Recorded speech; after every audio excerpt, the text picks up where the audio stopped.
Alright, this is another video in the series of how to approach a free response question set of videos that I've done. For me, this is the second video I'm doing. I am teaching the questions out of order on my tests, and the first question that I'm having my students deal with is question number 3, which is the Supreme Court comparisons question, and we're doing it at the end of the Constitutional Foundations unit. So, question 3 is the SCOTUS comparison, and as you can see, I apparently can't spell comparison correctly. Oops.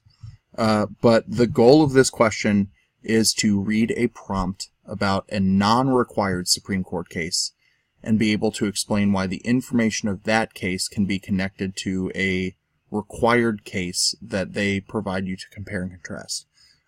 We're going to deal with an example question that asks the student to compare the Heart of Atlanta Hotel to the Lopez decision. So this question will have 3 tasks. Task 1 is to identify a similarity or difference between the 2 court cases as specified in the question. That will always be worth 1 point, right? An identification should be a relatively short or simple answer. Number 2 is worth 2 points, where you're asked to provide prompted factual information from the required case that you should have in your brain, and how that information is relevant to the non-required case that you're reading about.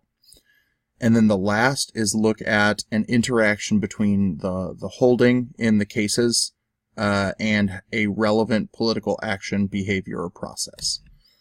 So here's the prompt that we're going to work with for the SCOTUS comparison. In 1964, the United States Congress passed the Civil Rights Act of 1964, barring discrimination in public accommodations. A motel owner in Atlanta refused to allow African Americans to stay in his Heart of Atlanta motel. The business served mostly interstate travelers. He claimed that Congress has exceeded its authority under the Commerce Clause by regulating a local private business.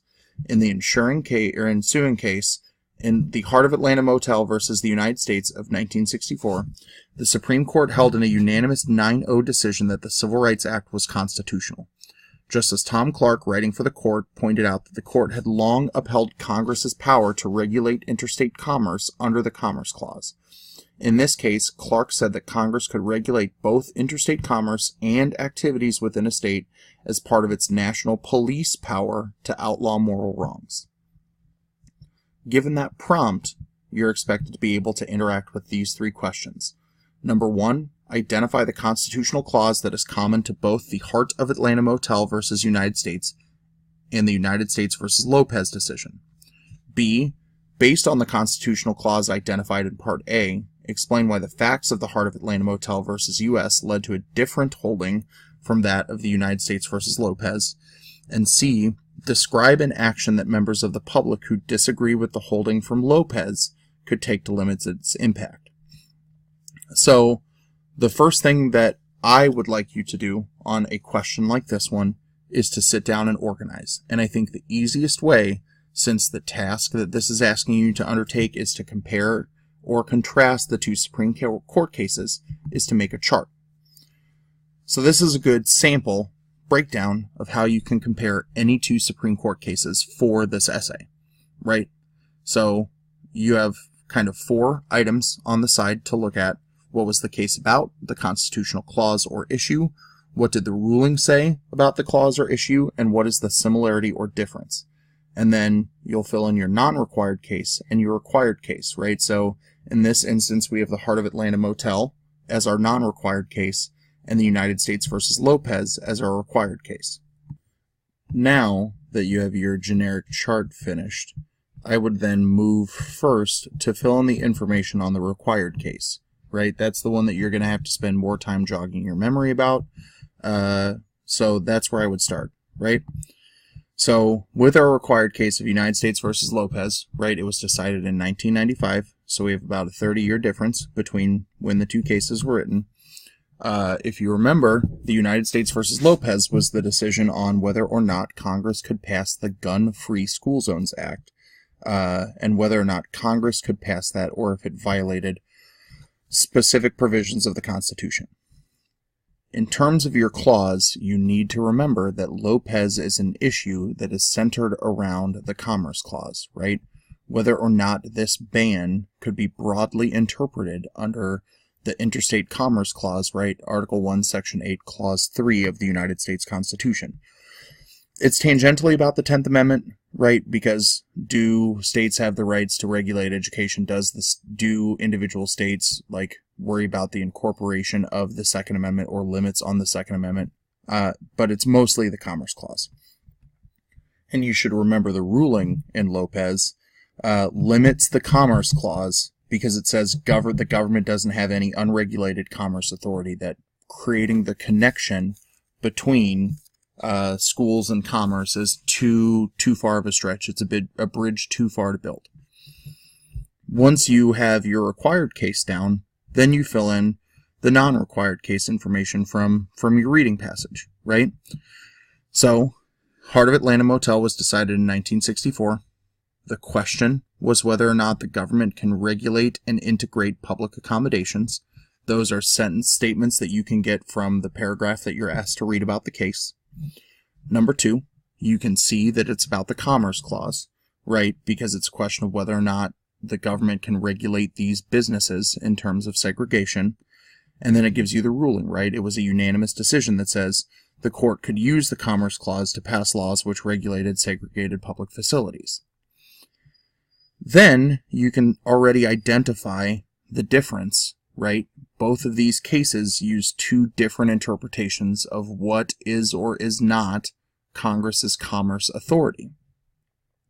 This chart will help you write your responses to question 1 and 2, but you can't forget about question 3, right? Question 3, or part C, whichever, is the one that asks you to look at how people can reach out to the government or interact with the government if they're not happy, right? So this chart helps you with the first 2 parts.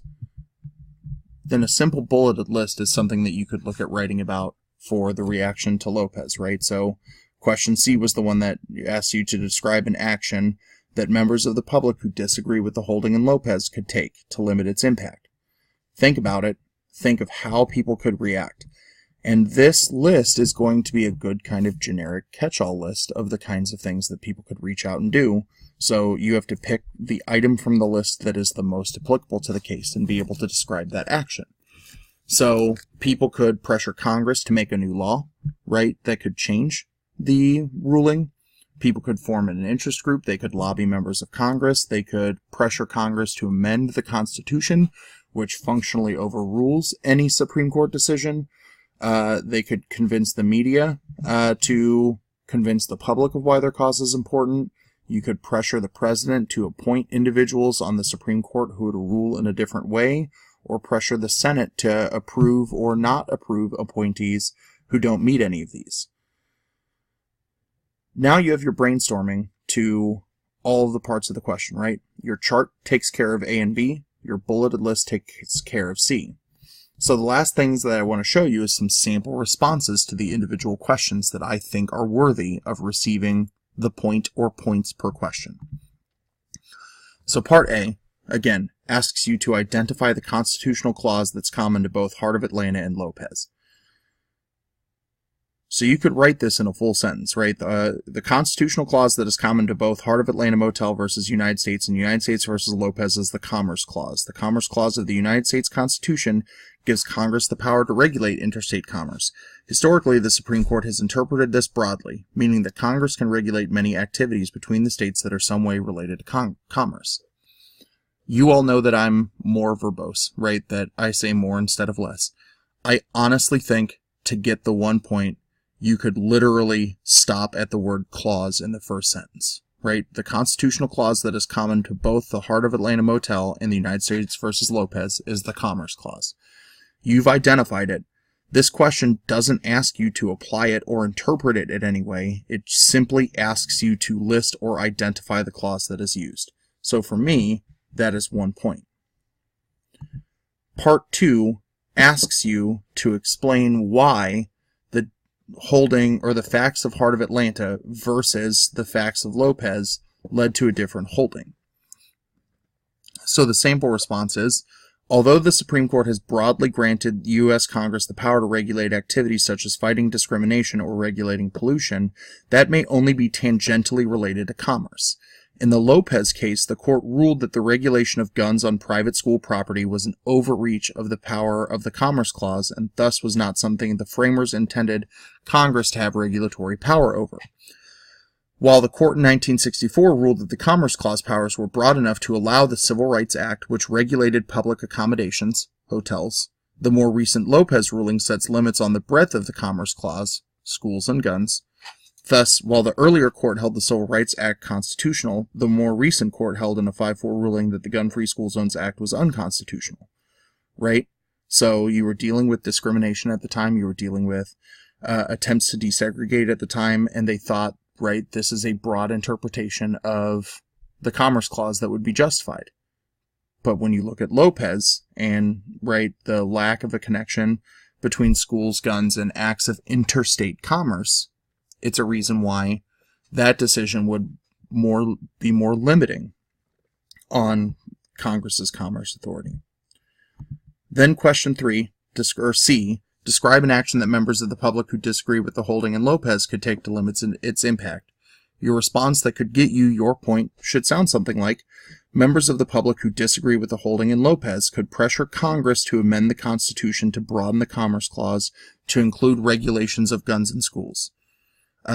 You can include an extra point, right? The phrase spare tire is what people will use, that you can try and throw a second one in there to try and shore up your point. So you could say, furthermore, a member of the public could pressure the president to pick future Supreme Court nominees who have broader interpretations of the Commerce Clause. This process is something that is relatively simple to do in 25 minutes, right? Every Supreme Court comparison essay is going to ask you to identify a clause, compare or contrast the different rulings, and what action can members of the public take. If you can do these three things, you can remember a chart and you don't freak out and forget the decision of your required case, then you should be okay. If you look at your case and you just blank out on what the required case is about, use your close reading abilities to see if you can pick up the relevant, question or relevant issue from the Constitution to get there. So if we look back at the regular prompt from this question, right, Congress had exceeded its authority under the Commerce Clause by regulating a local private business. This phrase should probably be the thing that clues you in that both of these questions or both of these cases have to deal with the Commerce Clause. That should be enough to get you point number 1. If you forget about Lopez, right, you'll struggle on point number 2. You'll do it, right?